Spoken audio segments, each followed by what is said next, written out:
You're listening to On the Job with PORAC, hosted by PORAC President Brian Marvel and Vice President Ben Terrio. On the Job with PORAC is your go-to podcast for insights into the challenges and opportunities facing law enforcement professionals here in California and across the nation. Our goal is to provide an inside look at these issues from the perspective of officers who risk their lives to protect and serve their communities. Welcome back to On the Job with PORAC, the podcast where we cut through the noise and talk straight about the issues that actually impact peace officers, public safety, and the future of our profession. I'm Brian Marvel, President of PORAC, and joining me as always, Vice President Ben Terrio. Today we're tackling one of the most expensive and controversial tools in modern policing, federal consent decrees.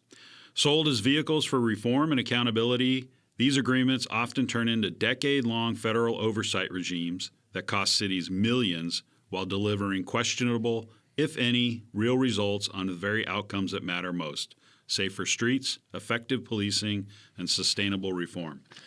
Drawing from PORAC's new report, Evaluating Police Consent Decrees from Compliance to Results, we're asking the tough questions. Are these decrees actually improving public safety, or they become expensive compliance machines that hurt officer morale, drain budgets, and fail the communities they're meant to serve? We're fortunate to be joined by Attorney Bob Scales, CEO of Police Strategies, LLC, who brings rare firsthand experience from inside one of the nation's highest profile consent decrees and what I would consider one of the foremost experts on consent decrees. Thanks for being with us, Bob. Thanks a lot for having me.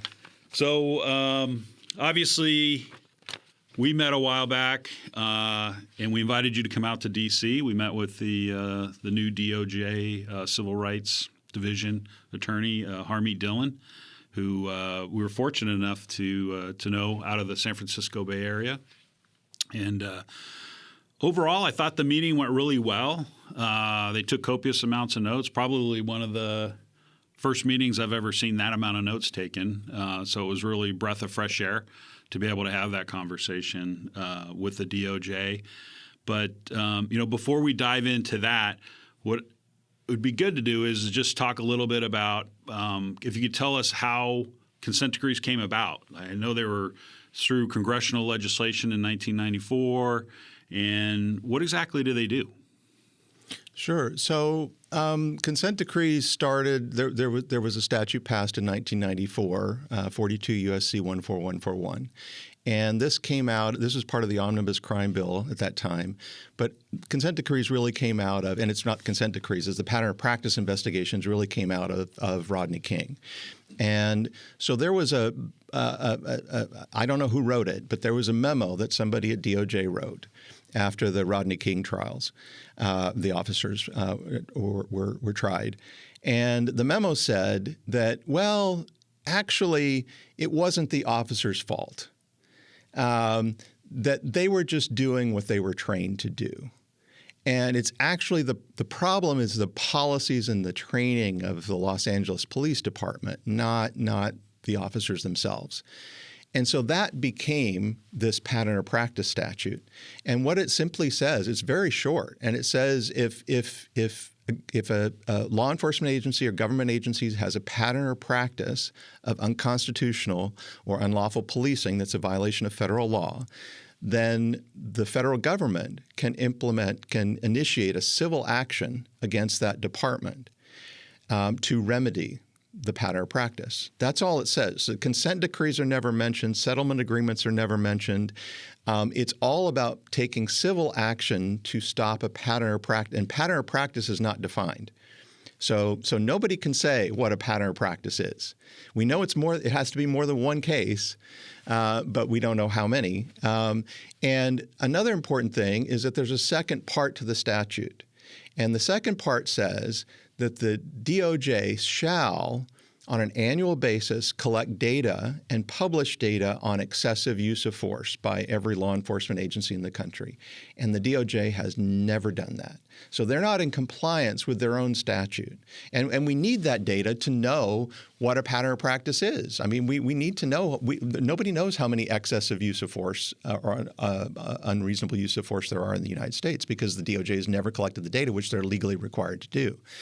And so what it's morphed into over the years is basically this political scam and coercion where the DOJ comes in and they publicly announce we're going to investigate where I'm from, Seattle Police Department, for pattern or practice of unconstitutional policing. They spend a few months. They get a lot of data and information, and then they issue their findings, and they say, oh, we find that you have a pattern or practice of, for Seattle, it was excessive or unnecessary force. And all this is done before they file any legal documents. And so what they do is they put public pressure and political pressure on local government leaders, usually the mayor of a city, and they say, all right, we can sue you, right, in court, or you can sign this consent decree and we'll all be happy campers. And then we'll get a judge and we'll get a monitor and everything will be good. And you don't want us to sue you. And so the mayors always cave in. And there's only one jurisdiction that's ever said no, and that's Alamance County Sheriff, a small county sheriff's office in North Carolina. And the DOJ took him to court and DOJ lost.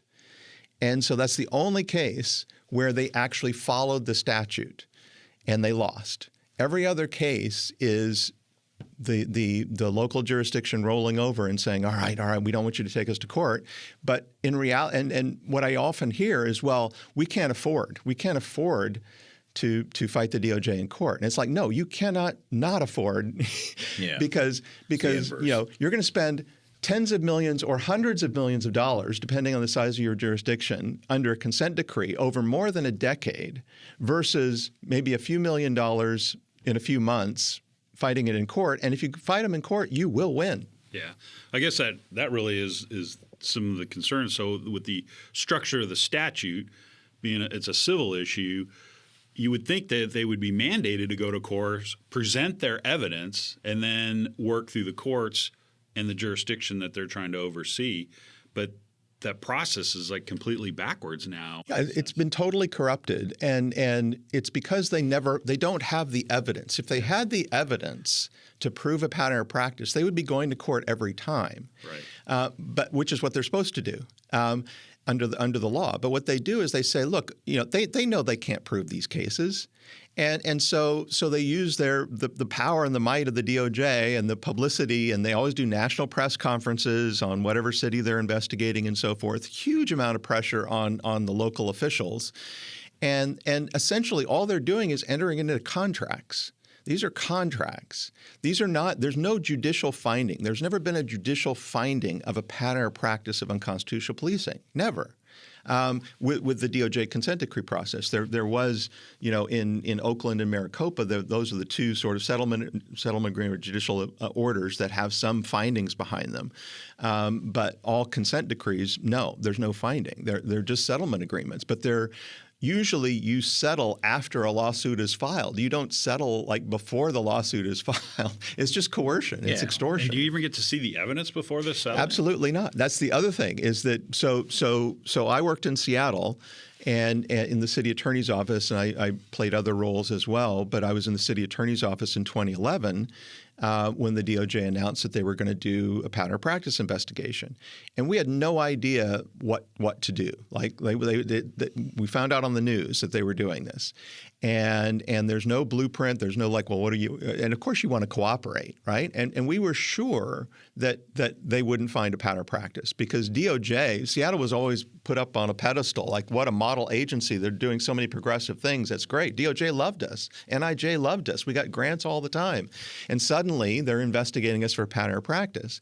And so we totally cooperated, gave them millions of records, let them interview whoever they wanted, And when they issued their findings, they told us the night before, then they did a national press conference, and we said, okay, well, you say that 20% of our use of force are excessive or unnecessary. And we said that's not possible. Show us the cases. They wouldn't show us the cases. They wouldn't tell us which cases they said were excessive or unnecessary. We said, let us see your analysis. Let us see the data that you collected and how you analyzed it. Nope. Let us talk to your experts, that came up with these conclusions. And nope. Just sign the consent decree or we'll sue you. And eventually, it's just political pressure. I mean, everybody in the city knew that it was bogus, but nobody had the political guts to say, because Seattle being a very liberal city, DOJ says you do You're unconstitutional bad. policing. Yeah. What are you going to say? I mean, no, we're not. Yeah, they've operating. I think I've heard and seen a few things over the years where it's like the absence of evidence, is evidence in some cases, or times where they have decided to cherry pick data in some of these cases when this is what suits our purposes. But it doesn't necessarily actually mean a root cause analysis on what the issue is, and then not being transparent and not showing folks, hey, this is how we came to this conclusion. I mean, what upside down world is that? Yeah, and it got even worse under the Biden administration. 'Cause at least under Clinton, Bush, and Obama administrations, the findings, the pattern of practice findings, were signed. They were signed usually by the U.S. attorney and by the head of the Civil Rights Division. Under the Biden administration, they weren't even signed. We don't even know who wrote them. And they don't identify any officers, any cases, any experts. And from what I've heard is that they have a template, right? They have a template that they fill in the blanks for each city. They take some high-profile cases, they put those in there, they throw in some data, unverifiable, but to have a finding that's unsigned, it's meaningless, and yet that's what they use to coerce these settlement agreements. Couldn't even break out the auto pen for that thing. It's even worse than the auto pen. It's not like who wrote this? Seems like the pattern and practice are blue cities acquiescing to the DOJ for these things. Well, yeah, that's the thing is that it's mostly liberal cities that agree to this, and the first city to basically say no was Phoenix, and that was really led by the police union, PLEA. They really did a public relations, a really good education campaign. They did their research. They got their city council on board, and DOJ really miscalculated because they're normally used to working with mayors. And Phoenix is a council manager form of government. So they had to get a majority of the city council to agree to the consent decree. And they spent 3 years. It was one of the longest investigations, 3 years, and they threw the book at them and said they were guilty of everything under the sun. And in the end, the city council said, well, here's the other tactic that the Biden administration used was that they had an agreement in principle. So when they issued their findings, if you wanted to see their findings and you wanted to talk to them and negotiate, then you had to sign an agreement in principle that you would eventually negotiate a consent decree. So they wanted a pre-commitment because they were afraid that some jurisdictions might say no, and then they'd have to go to court. And so Phoenix said no. We're not going to do that, but we want to see your work. And then, of course, DOJ refused, and then they spent so long, the clock ran out, and they couldn't get the consent decree. Yeah, maybe because your data's BS. I mean, that's crazy. That's crazy. Hey, I'm going to show you what's underneath this pice of paper. You have to agree to it. That's right. But before I show you. Exactly. And then you can read it. It's like, no one's doing that. What bothers me is these municipalities would never do that for any other type of contract. No, no other absolutely contract. not. Absolutely not. It's totally unethical. Yeah. And when that's the other big piece of it is the cost, is because you have to do what the judge and the monitor tell you to do. So if they say we want you to spend in Seattle, they said we want you to spend well, it started out as $10 million. It ended up being more than $25 million. We want you to spend $10 million on a new data analytics platform, and we want you to hire this consultant to build it and so forth. And you have to do it. And it doesn't matter what your other budget priorities are for the city or the county or anything else. You have to do what the judge and the monitor tell you to do. And if they tell you to spend $100 million, you spend $100 million. Well, I think that's interesting because that's where these things are starting to unravel. And even in quote unquote liberal cities, you have a lot of money that's going to have to be dedicated to this stuff. Where even you going back to the origination where you said they're required to provide a report on excessive force, which has never happened, right? Well, it's empowered these monitors and these judges who've created these big elaborate schemes, and there's no accountability. And then in the age of where folks are like, well, we don't want to spend this much money on this, that, and the third, or things related to law enforcement, well, now you're stuck with this thing and, stuck with a scheme that is self-replicating and not something designed to actually have a termination point. Yeah, there's no compliance is a whole other issue, and because in order to get out of a consent decree, you have to have full and effective compliance with all the conditions of the consent decree, and usually a consent decree will have more than 100 paragraphs, right, that you have to be in compliance with. There is no possible way that any department, large or small, can have 100%. Basically, it requires you to be perfect, right, 100% of the time. Right, and so the monitors can always nitpick, or the judge can always find something, and then the longer it goes on, the more things they find that they want to fix. And this is very typical. So you might start out with a use of force or a biased policing, but then as the monitor and the judge go on, they say, well, actually, your oversight structure needs a lot of work, right? Your internal affairs, you got backlogs. I mean, this is what's going on in a lot of jurisdictions. So until you fix your internal affairs, we're not going to let you out of the consent decree. So why don't you work on that for a while? And for the monitors, it's just money, right? They have no incentive to get out of a consent decree because they're making at least $1 million a year for most agencies, most larger agencies. And then the judge, it's probably the most interesting thing they've ever done in their lives. Right. So if you're a judge, if you're a federal judge, you're sitting up there ruling on motions, overruled, sustained, you don't get to say much or do much or anything. And then suddenly it's like somebody hands you a police department and say, hey, would you like to run this police department for us for a decade? Cool. To get That's to play pretty Sim fun. City and get in the weeds, absolutely, and mess around. And federal judges, they roll around like they're gods. They're not. Their accountability has pretty much no limits except other federal judges. And any of us in the criminal justice system know that. And so they act like it, and that there's no accountability for them or any of their decision making except maybe you get told hey, what you did was wrong and reversed on something, this and that. But they're not going to get reversed on something like this. And that was something that we touched on earlier in conversations in the past, was the constitutionality of these. Is there anything in the Constitution that allows a judge to run a local police department? I just don't see that. Right. No, I mean they're all the entire thing is made up. Yeah. Right. There's nothing in the law.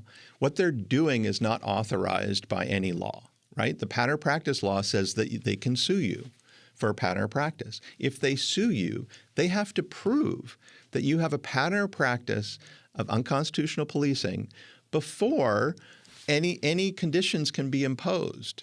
And this idea of there's nothing about a consent decree settlement agreement in the law. There's nothing about a monitor. There's just and this is the thing, is that the only thing that matters is, do you have a pattern of practice or not? It doesn't matter if you have a backlog of internal affairs. That's irrelevant. But what happens is that all these compliance metrics are just counting things, right? Oh, you're not doing this, you're doing this, you're doing that, you're not spending money there. But nobody asks the basic question, is there a pattern of practice? Because as soon as you don't have a pattern of practice, they have no jurisdiction over you. And so there's all sorts of legal problems with what they're doing, but nobody has ever challenged it before. And the monitors have no accountability. They're making money hand over fist. Why are they going to delete their own job? It's just not going to happen. They're like, well, yeah, you did this, and that, but I need a few more years out of this. So, why don't you redo these other things as well? Here you go. I just see the financial piece being questionable too, because like you said, they're saying, I think it was in Seattle, didn't you have to buy like a $12 million computer system or something like that? Yeah, it started out as about $10 million. The data analytics platform, it was over $25 million. I talked to a lot of people that worked on it, and they just said it's a joke. Yeah. And it's not that everything that consent decrees require you to do are bad. It's just who's making the decision, Yeah. Right? Your chief, your mayor, your city council, they're not making any decisions for public safety or the department. It's all the monitor and the judge. And you have no choice. And so your city budget, if you want to spend more on parks or or streets or anything else, forget it. I mean, if you have to, I mean, and you know, like Seattle, $200 million, Maricopa County, $300 million. I mean, we're talking real money. Dude, Chicago, we did our own number. Chicago's like $600-700 million since 2019. And the Monitor, in an article, said they're only like 19 or 20% in compliance. Yeah. So extrapolate that. This Monitor is going to be there until 2060. It's like his entire life extracting funds out of Chicago, which already has financial issues. And now they're being mandated by a judge and a Monitor, which to me, I still think the financial piece. How do they have the authority to dictate to a city, elected people who are there to represent the people of Chicago, how they're going to spend their money? Yeah, it's only because nobody's ever challenged it, right? And they're not going to challenge it. No, and it's political suicide. Especially that's why DOJ goes after all the blue cities, right? Yeah. Because it would be suicide to challenge the DOJ Civil Rights Division, and their authority to enforce civil rights laws. I think the only way though is I think the only way is really to challenge on the money and the issues, because it's taking away from other things. I mean, and then on a political lens to do that as well, because essentially it's like, you know, well, prove up your point. You're not showing us that the money that we're spending on this, the juice is worth the squeeze, essentially. And I think that eventually, like that's what has to be done. There's no other way. But clearly there's been issues. So I found two other bills that were ran, one in 2005 and then one in the 112th Congress, trying to fix the pattern of practice issue, and all of those failed. There's a new legislation being proposed by Congressman Biggs out of Arizona, the Monitoring Act. And obviously we're going to support that. We have our own personal proposal that we would like to run.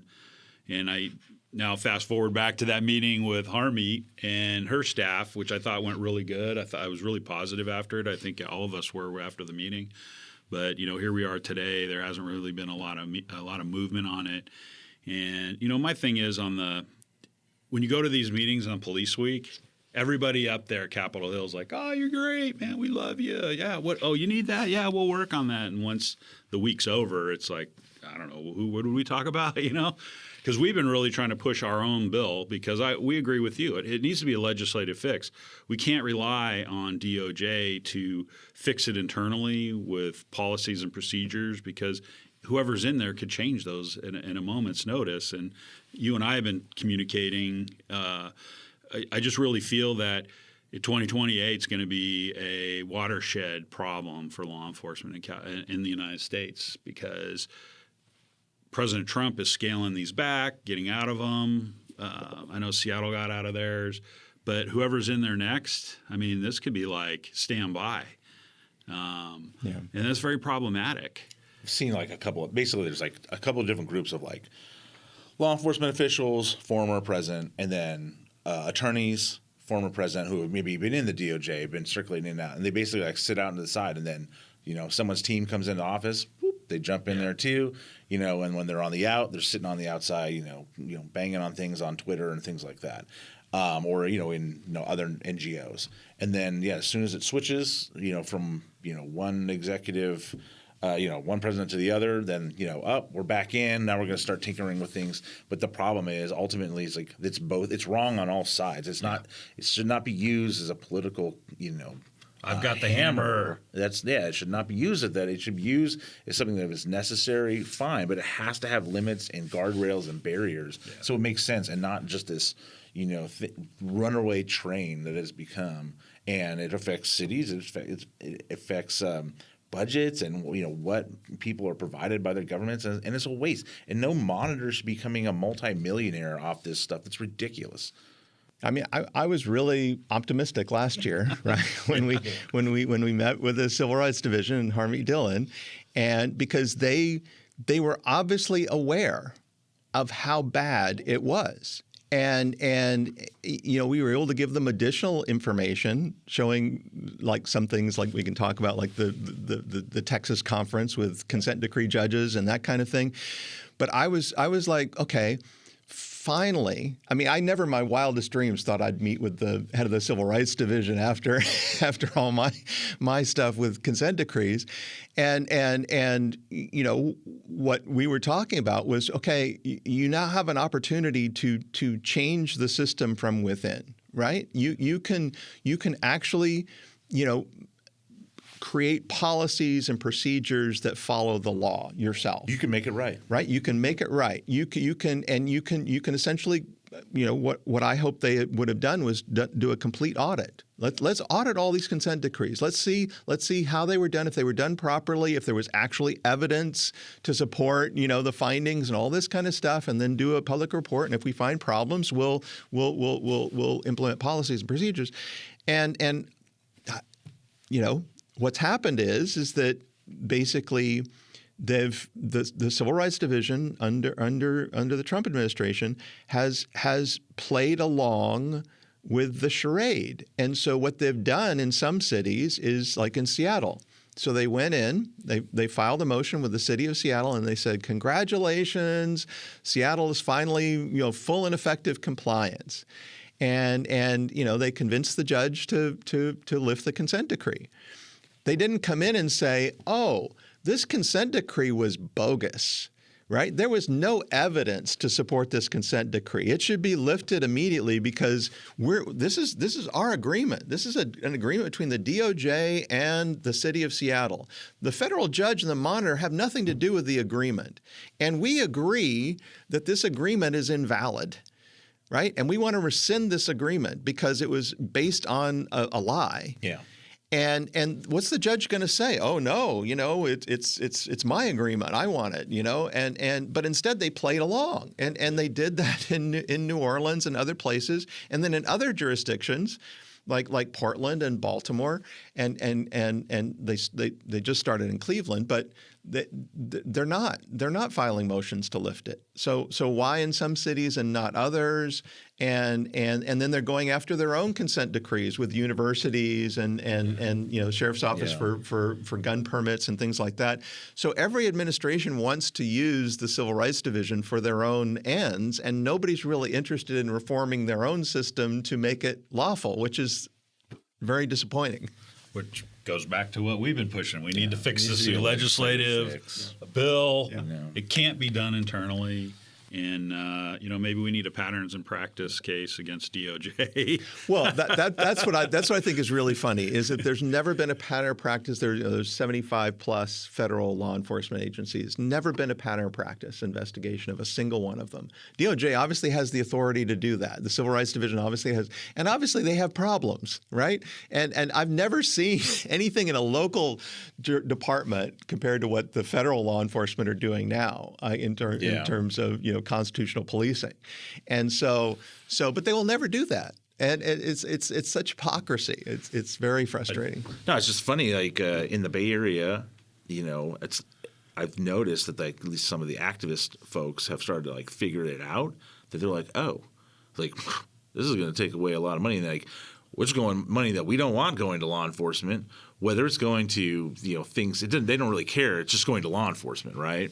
And so that's how they see it and view it. This isn't necessarily just a great idea. I have heard that in circles with activist type folks who are they're starting to identify this and starting to get it through their head. This is not the panacea you thought it was going to be, and it was never a tool of accountability in the freaking first place. Yeah, absolutely. I mean, that's the thing is that there's never been a successful consent decree. There's never been a consent decree that's actually been proven to improve policing and eliminate a pattern of practice.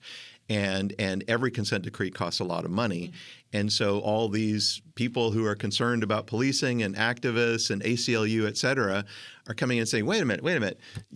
We've spent, hundreds of millions of dollars of taxpayer money on the police department, and things are no better. Yeah.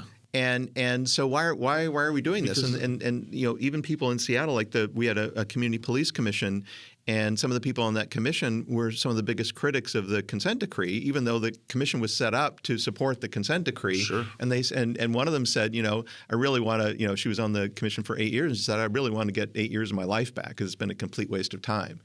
Yeah. And so, but despite all that, it's still happening, and it's still going to happen until, you know, something changes, like a legislative fix. Yeah.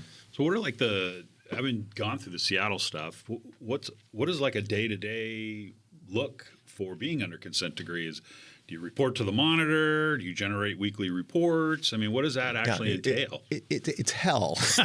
It's total hell. Yeah. I mean, so when the DOJ issued their findings, they expected Seattle to roll over immediately because, you know, big liberal city, and the mayor said, well, actually, you know, we might not want to do this, and DOJ went crazy, and so then they said, okay, well, we need to negotiate this consent decree, and so we agreed to negotiate, and then they said, well, we want you to hire a monitor to be involved in the negotiations so that the monitor can get up to speed and hit the ground running. And we said, hell no, we're not going to hire a monitor before we even have an agreement. Because, I mean, again, the city pays for everything. DOJ pays for zero. And so we spent about 8 months negotiating, and it was a lot of behind-the-scenes politicking, a lot of lobbying by the DOJ with city council members and the elected city attorney and everything. And so in the end, I think the mayor just felt a lot of political pressure. And, of course, you know, every elected official has to run for re-election, and so they're all weighing all these things when they're making decisions. So eventually they said, yeah, we'll do the consent decree. And we thought incorrectly that we had an ironclad agreement because we put in, and basically DOJ will say, whatever you want in the agreement, you know, as long as we get what we want, you can put whatever you want in there. We don't care. So we put in all these accountability measures, all these outcome measures, all these objective things that we knew we could meet and we're already meeting. But we said, look, we want there to be some objective metrics for compliance so that it's not just up to the judge or the monitor, but we can say, look, here's the data, here's the metric, we met it. No problem, put it in, whatever else. So then sign the agreement, and then there's a search for a monitor, and then there's all sorts of political stuff with the monitor, and we get the monitor. I mean, it is a revolving door. So if you play nice, if you play along with the DOJ, they will reward you handsomely. And it's not even the DOJ rewarding you; it's the locals. They reward you with the contract. You play nice, you play the game, then you too can. We'll get you money from somewhere else. You can be in the Fat Cat Club, and you can sit and monitor somebody not doing shit, and you get paid $500,000. I mean, for what? For going to some meetings and getting some. So you live in Aruba and have monitors work for you. Oh, this is great. And no connection to the community. It's all. It's just this whole thing is just a political absolute weapon. Scam. That's all it is, a scam, a political weapon. That needs guardrails and needs legislation to fix it, because clearly we can't entrust people who are connected in the political space to be adults and be like, you know what, this is not affecting the common and public good, which is what it's intended for. If there are issues, to deal with those issues, and sometimes there are issues. Like, anyone who's been in this profession long enough realizes that. But it is not meant to be some twisting up tool to just, one, enrich, a few selective people, generally, people who are connected to law enforcement and the executive level. And then two, just be used as a political weapon. It's just not. That's what it's for. One of the things that really frustrates me, I'm a former prosecutor in King County, Washington, and one of the things that really frustrates me is the fact that the Civil Rights Division uses consent decrees as a substitute for prosecuting officers that violate the law or the Constitution. Yeah. And so in Seattle, one of the basis for the consent decree was a shooting involving a Native American woodcarver named John T. Williams in 2010. And a little bit of it was caught on body cam, but it was a bad shooting. Yeah. And the Seattle Police Department immediately convened the Firearms Review Board. They immediately found the shooting to be unjustified. The officer was fired, and the police department packaged the case, sent it to the U.S. attorney, said, "We're referring this for prosecution." They declined. All right, so they wouldn't prosecute the officer, but a year later, they used that case as the cornerstone of their pattern of practice investigation and consent decree. So they won't hold individual officers accountable for their misconduct, but they will go after police departments because it's hard. It's hard to convict an officer of a crime. You got to do work. You got to prove your case in court. With a consent decree, you don't have to do anything. Right, you just have to showboat, and then it's money and politics for consent decrees. Where instead of enforcing the law, go after the officers that actually commit crimes. Please go after them. Yeah, but if you have a good don't. case, then take it to court. Yeah. Go at same thing. I mean, if you have if I was running a municipality or a county government, like cool. See us in court. At least see show the cards and see what they've got. And it's something like, this is a problem. We do have a systemic issue here. We need to deal with. But yeah, I mean, even with the individual, I remember that case, and I think there was another case of an officer like writing a ticket or trying to detain a black female or something like that didn't go well. It was like that was another video incident in Seattle, and then like they just start cobbling, These one-offs. Viral, one-offs and viral incidents and trying to make it a thing. It's like, well, what about focusing on these individual type of things? I mean, we don't broad brush things when law enforcement, and why would we do it the other way around? So it's just funny that no one wants to, my experience of working task forces and dealing with the feds, which I have a lot of history with in my, in my time in this job, is that unless it comes packaged up in a nice little bow and it's like, oh, it's easy, it's a slam dunk, they don't want to try it. And I think they apply the same thing with that same type of logic. Yeah. Do you see differences between municipalities being placed under consent decrees versus sheriff's departments? No, I mean, and also there's state consent decrees, right? Yes. And so Chicago started out as a DOJ, U.S. DOJ pattern of practice investigation, and then the clock ran out on the Obama administration, so they handed it over to the Illinois Attorney General. So it's actually their consent decree based on DOJ findings, and then of course California DOJ has their own investigations and consent decrees and so forth. And then you have places like Maricopa and Oakland that are based on judicial findings. I think they're all identical. I mean, they all have monitors. They all have judges. Using the same blueprint. They're using the same, and then we can get into the Texas deal, right? So found out a few years ago from somebody that attended one of the conferences that there's this top secret conference with Tarleton University and Texas A&M sponsoring it. It was started by one of the monitors and the federal judge in New Orleans overseeing their consent decree. And starting in 2016, they had these annual conferences where they would bring together all judges involved in consent decrees, all monitors involved in consent decrees, and these are active pending federal litigation.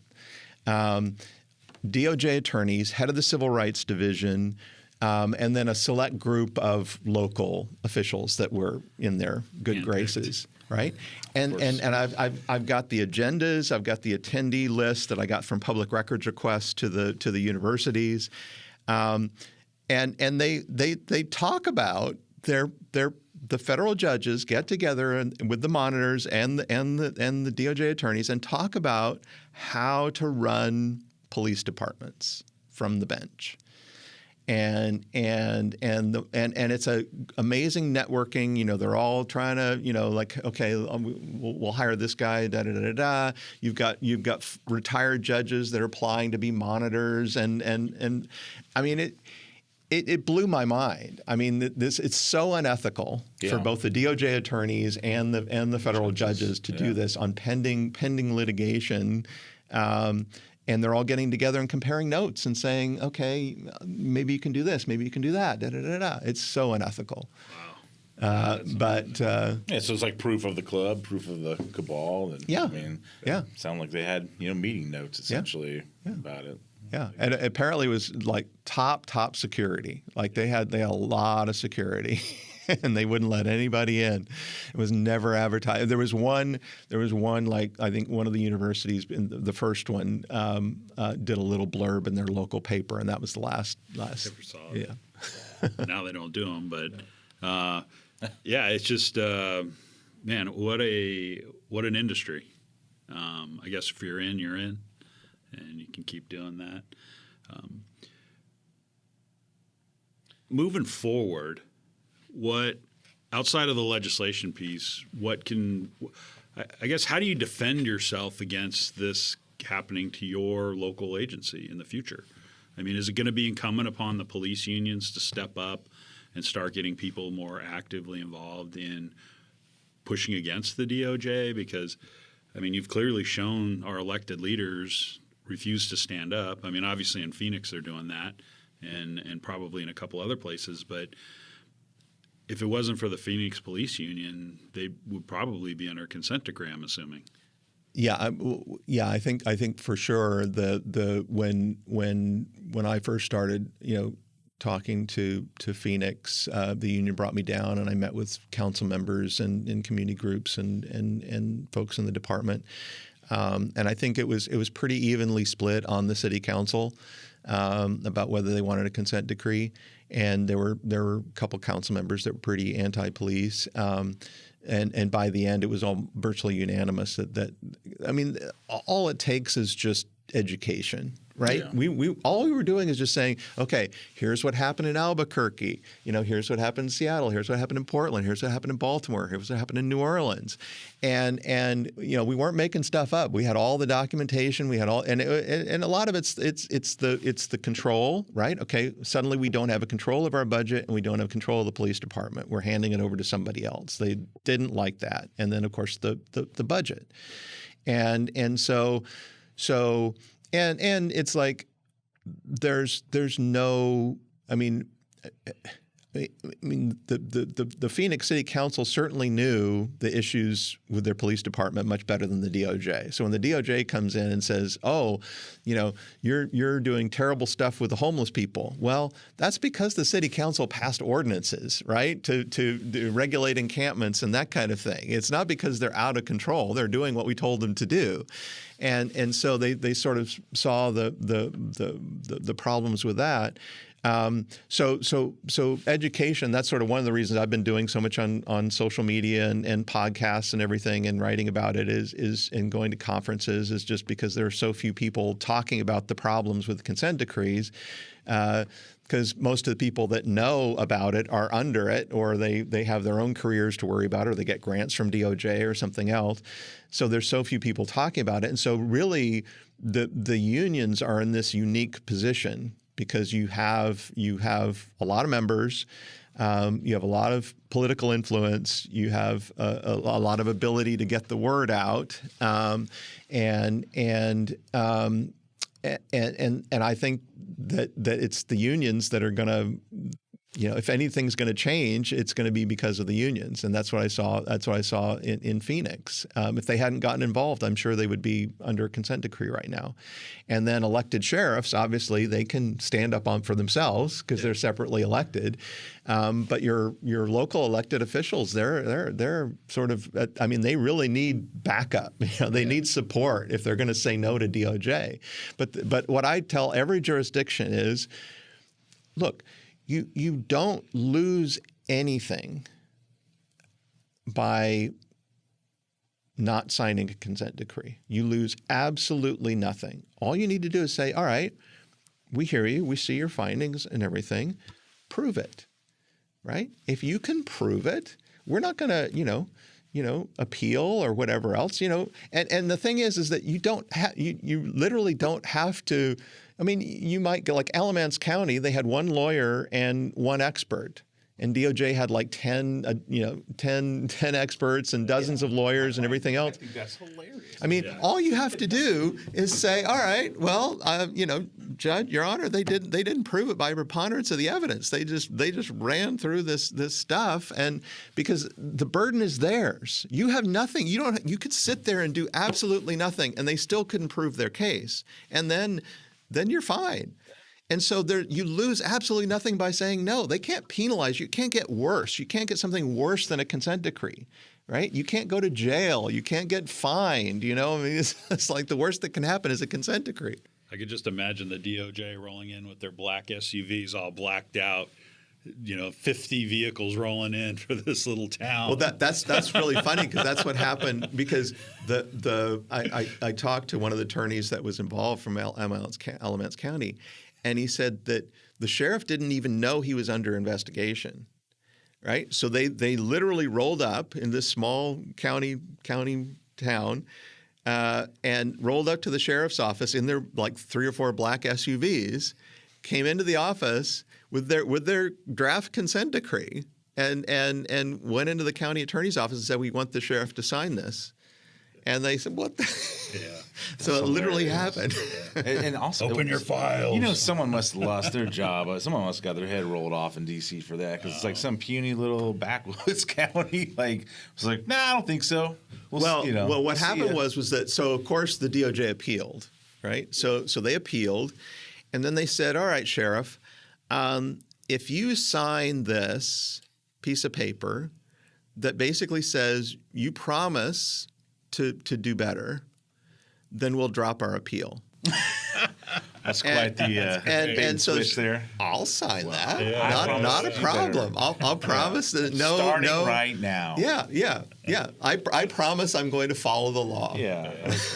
I just think it's hilarious. We have again some small backwoods county sheriff, and they're just like, yeah, no, and all these other places with all these top tier attorneys and all these big brains all over the place, and it's like, just shivering in their chair. Yeah, good job, way to be a good steward. Stewards of the public funds and the public trust. Just a waste. Exactly. The usual from the. Well, we could probably turn this into a 2-hour podcast, but I think what we can do is probably try to do another podcast down the road, because what I would like to look at is the maybe highlighting specifically the monitors, talking about who they are, what gives them the authority, or what kind of training do they actually have to oversee a police department, because what I find is when you have a lot of these like commissions or task force that oversee police departments, not one single person's ever been a cop, not one single person's ever done a ride-along, not one single person even understands law enforcement. They only know what they see in the movies and what they see on TV, and they somehow think that translates into the real world. And then also, I think the judge perspective is very unique. I find issues with the crossover, especially with the separation of power, how the judicial branch can just arbitrarily now control an executive officer branch with the law enforcement piece of it. And then just the cost alone is just staggering. The amount of money that gets sucked out of municipalities and localities that just devastate the police departments. Because just real quick before we end it up, Seattle, I mean, aren't they like 1,400 people? They're probably going to be. They must have lost a ton of officers during this time frame. Yeah, I mean that's the other. You were asking me sort of what it's like to live under a consent decree. I mean that's just for the mayor appointed me to be the compliance coordinator, oversee the reforms in the department. So I was a civilian on the command staff and could sort of see everything from the inside, but. I definitely wouldn't want to be a sworn officer, under consent decree, because you're in this impossible position where the DOJ, they don't want you to use force. They don't want you to get any complaints. They don't want you to make arrests. They don't want you to make any stops. And you're rewarded for doing nothing. Right. And so there's proactive policing, out the window. Right. I mean, you've got because you can't make lots of arrests without using force and getting some complaints. You can't make lots of traffic stops without getting some complaints, right? It's not possible. Right? Yeah. So you just become this reactive. You're like the fire department, right? When somebody calls, I will go out and do what I have to do, and so for example, for arrests for nonviolent misdemeanors dropped 80-90% in the first couple of years, and DOJ is like, look how great it is. Look at use of force has gone down. Of course. Huge success. Well, it's because they're not making any arrests. Nothing's happening. Dummies. Right. That's why. Right. And so everybody that could got out of that department. Yeah. So anybody who could retire, retired. Anybody who could lateral to another agency left. And so ironically, it's a brain drain, right? Yeah. I mean, nobody wants to work for they want to work for a police chief or a sheriff. They don't want to work for a federal judge and a monitor. But you're literally reporting on a daily basis. I mean, this is what it was like. We would have weekly meetings at least with the monitor, where the chief and the command staff would have to kowtow and just get yelled at and hear how bad things were and how we needed to change and reform. So morale just plummets. And public safety obviously suffers. Yeah. But one thing before we end, I wanted to talk about so I agree that since the Civil Rights Division under the Trump administration doesn't seem to be willing to reform its practices, which means that whatever the next administration is, Democrat or Republican, consent decrees are going to come back with a vengeance. I mean, it's just going to. I guarantee you. I mean, they happened under Bush, just like they happened under Clinton and Obama and Biden. So everybody has to be prepared, right, for the next wave, and so legislation is obviously one possibility. The problem is that it's highly partisan and also bipartisan, because both sides want to use it for their own purposes. So nobody really has any vested interest in reform, and everything's being paid for by the locals. So it doesn't cost the federal government anything, right, to do this. So one of the things I was thinking was, okay, well, how about coming up with toolkits for agencies? So if DOJ does come into town, right, what do you do? All right. All Bob Scales. Yeah. So obviously, I mean, as much as I say, make them take you to court, most jurisdictions don't want to do that. So, all right. So you're in a negotiation they've issued findings. You're in a negotiation with DOJ. All right. What would be, the best possible agreement that you could come up with, right? Because they can't force you to sign anything, right? So unless you both agree, so coming up with, not all the boilerplate consent decrees that are out there, but a really good, consent decree. And the other fantasy that I have is AI monitoring. So that's interesting. So we're at the point now where AI could definitely do not only everything that the monitor does, but so much faster, so much better, totally objective, almost zero cost. Yeah, I like that. Right? There's very few things where I'm looking forward to AI taking over, or people losing their jobs over monitors, former police chiefs and former law enforcement bums. Them not getting their double, triple dipping nonsense. Yeah, that'd be okay. Yeah, I love that. Yeah. And I know it's possible. I mean, it's possible right now. And so if you had in your consent, we'll only agree to this consent decree if we have AI monitoring. There you go. I mean, what are they going to say? No, because DOJ, this is the thing, is that cities and counties don't understand that they have DOJ over a barrel. Right? Because DOJ is terrified of going to court, because the only time they've gone to court, they lost. It needs to be packaged up in a bow. They know that there's no basis for any of their findings, and they can't prove it in court. So you have them. So you can negotiate a perfect agreement and put a time limit on it. Say, we'll do it for 3 years with an AI monitor, period. So is there going to be a police strategies toolkit coming out soon? Well, I'm working on all sorts of. I'm super excited about AI and the space that I'm doing, just in terms of all the analytical capabilities and everything else. I mean, it's just because a lot of the I've been in business for about 12 years, and a lot of stuff we do is still manual because there are no data systems that are comprehensive enough to do the kind of analysis we do.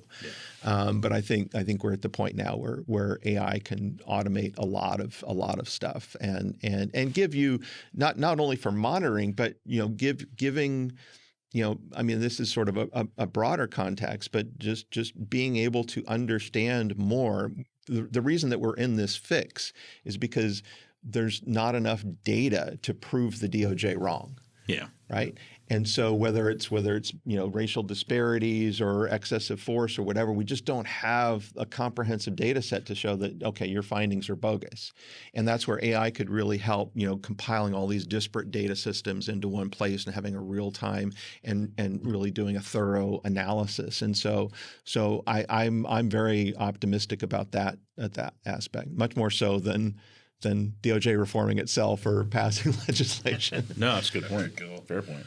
Well, hey, we got to wrap this up. This is going to be an extra long podcast because this is actually a really important issue and really trying to get our members to realize how important it is because the vast majority of our folks haven't been under consent decrees, but the reality is you don't even want the DOJ sniffing around in that regard.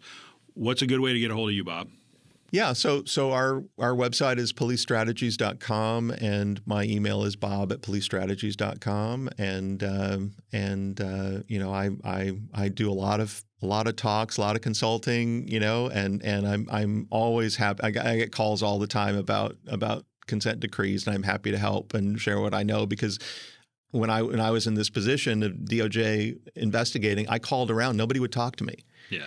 And so we were flying blind, and most places are. So I'm here. Use me as a resource if you've got any concerns, whether it's a state or federal consent decree. I'm happy to chat.